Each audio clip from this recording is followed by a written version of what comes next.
మీరు అలా హారతిరిస్తే చేతులు కాలిపోతే బాగుండదు.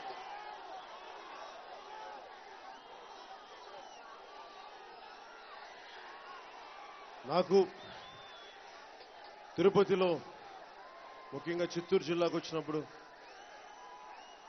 అందరికీ చిత్తూరు జిల్లా అంటే గొడవలు, ఫ్యాక్షనిజం అనే మాట రాదు, కానీ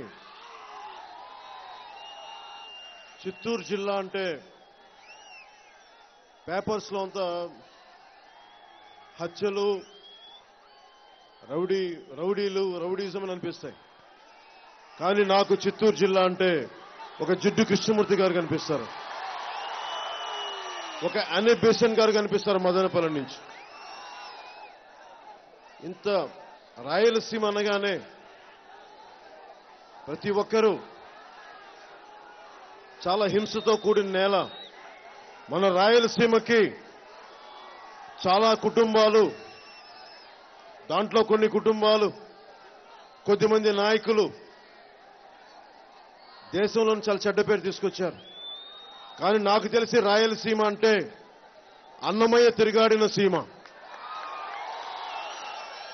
జిడ్డు కృష్ణమూర్తి మదనపల్లిలో కూర్చొని విశ్వానికి భారతదేశం తాలూకు మన ఆధ్యాత్మిక విలువలను చాటి చెప్పిన గొప్ప సీమ ఇది మన రాయలసీమ, మన చిత్తూరు సీమ. అలాంటి గొప్ప సీమ ఇది. నేను ప్రతి సభలో చెప్తా ఉంటాను, కోస్తా జిల్లాల కంటే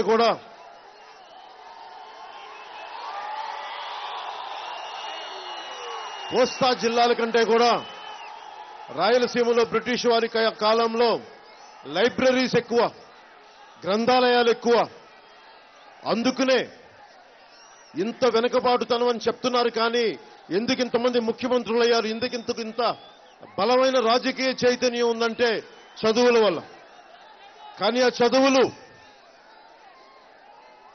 అందరినీ ఇక్కడి నుంచి విదేశాలకు పంపించేస్తున్నాయి, లేదంటే కర్ణాటకకి వెళ్ళిపోతున్నాం, లేదంటే హైదరాబాద్కి వెళ్ళిపోతున్నాయి. కానీ మన రాయలసీమలో చదువుకున్న విద్యార్థులు, రాయలసీమలో ఉపాధి అవకాశాలు లేని పరిస్థితులు, పరిశ్రమలు రాని పరిస్థితులు, ఇవన్నీ మాట్లాడటానికి ఇంతమంది ముఖ్యమంత్రులు అయ్యారు రాయలసీమ నుంచి. ఈ రోజుకి రాయలసీమ అంటే కూర్చొని మేము ఇంకా తొండలు గుడ్లు పెట్టని ప్రాంతం అని చెప్పి కథలు చెప్తా ఉంటే, మరి వాళ్ళ ఇళ్లలో బంగారు గుడ్లు పెడతా ఉన్నాయి ఒక్కొక్క రాయలసీమ రాజకీయ నాయకుల ఇళ్లలో. నేను రాయలసీమలో పుట్టలేదు, రాయలసీమలో పెరగలేదు. కానీ ఒక తిరుపతిలో మటుకు యోగ విద్య, ఆధ్యాత్మిక శిక్షణ చేశాను. తిరుపతిలో మటుకు మన కృష్ణమూర్తి గారి సహకారంతో తిరిగి మన రాయలసీమకి ఆధ్యాత్మిక విలువలతో పాటు అధోగతికి పాలైన మన రౌడీజం తోటి రాజకీయం చేసే పరిస్థితుల్ని, ఫ్యాక్షనిజం తోటి భయపెట్టే పరిస్థితుల్ని, దీని నుంచి జనసేన ఈ ఫ్యాక్షనిజం కోటల్ని బద్దలు కొట్టి తీరుతాం. మీకు ఈ మాటిస్తున్నాను నేను. అలాగే మన చిత్తూరు జిల్లాకు సంబంధించి, మన చిత్తూరు టౌన్ సంబంధించి ఏ ఒక్కరైనా సరే సామాన్యులు బతికే నేల, సామాన్యులు భయపడే నేల అవ్వకూడదు. రౌడీలు ఇష్టానికి తిరగడే నేల కాదు. మంచి వాళ్ళు, గుండె ధైర్యం గల వాళ్ళు తిరగాడే నేల కింద మళ్ళీ చిత్తూరుకి మళ్ళీ మంచి పేరు తీసుకొస్తాం మనం.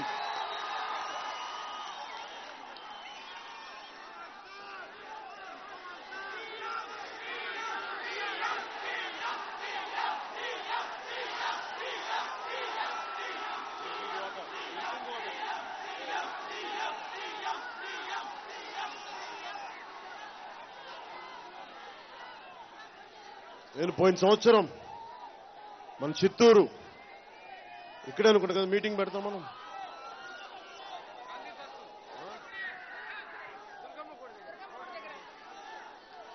మన చిత్తూరు హై రోడ్డు సమస్యకి, ఈ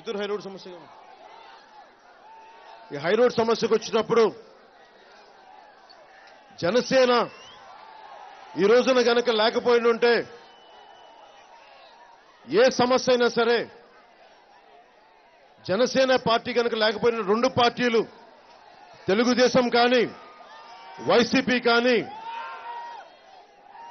60-40లుగా పంచుకుంటా ఉన్నారు ఈ రోజున మన ఆర్థిక అభివృద్ధిని.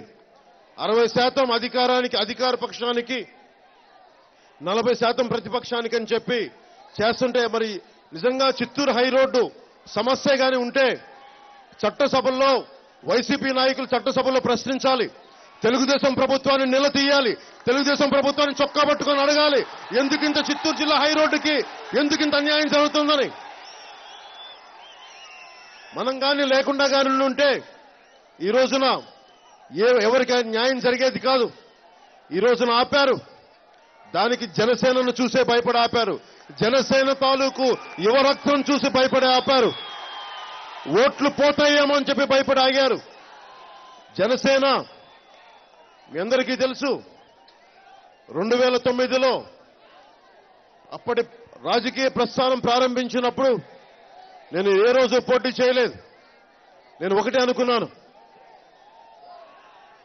ఒక ఐపీఎస్ చదవటానికి, ఒక కానిస్టేబుల్ ట్రైనింగ్ తీసుకోవడానికి, ఒక టీచర్కి వెళ్ళాలి అంటే ఎగ్జామ్స్ రాయాలి, అనుభవం రావాలి. ఒక ఉద్యోగానికి అంత కష్టపడాలంత నేర్చుకోవాలంటే ఇన్ని కోట్ల కుటుంబాలని ముందుకు తీసుకెళ్లే రాజకీయాల్లో ఉండాలి అంటే చాలా అనుభవం కావాలి. ఈ రోజున ఆ అనుభవమే నన్ను 2009లో పోటీ చేయనివ్వలేదు. నిజంగా ఆ రోజు కానీ పోటీ చేసినిచ్చుంటే ఈ రోజున జనసేన కాకపోయినా కానీ ఆ రోజు పొలిటికల్ పార్టీ ప్రస్థానం ఈ రోజున ప్రభుత్వంలో కూర్చునేది ఉండేది. మంచి అవకాశం మిస్ అయ్యాం ఒకసారి. ఒకటే చెప్పాను, మన కర్నూలులో కానీ కడపలో కానీ ఈ వారసత్వ కుటుంబాలకి తాతల దగ్గర నుంచి, తండ్రుల దగ్గర నుంచి ఈరోజు పిల్లల దాకా ఈ వారసత్వ కుటుంబాల పల్లకీలు మోసి మోసి మోసి మోసి భుజాలు కందులు కట్టినాయి, భుజాలు వరుసుకుపోయినాయి. పల్లకీలు మోయటం ఆపుదాం. వీరి పల్లకీలు మోస్తే ఏం చేశారు? మన చిత్తూరు హై రోడ్ని కొట్టేస్తారు. అడిగేవాళ్ళు చట్టసభలో ఎవరు ఉండరు. నేనున్నాను మీ అందరూ.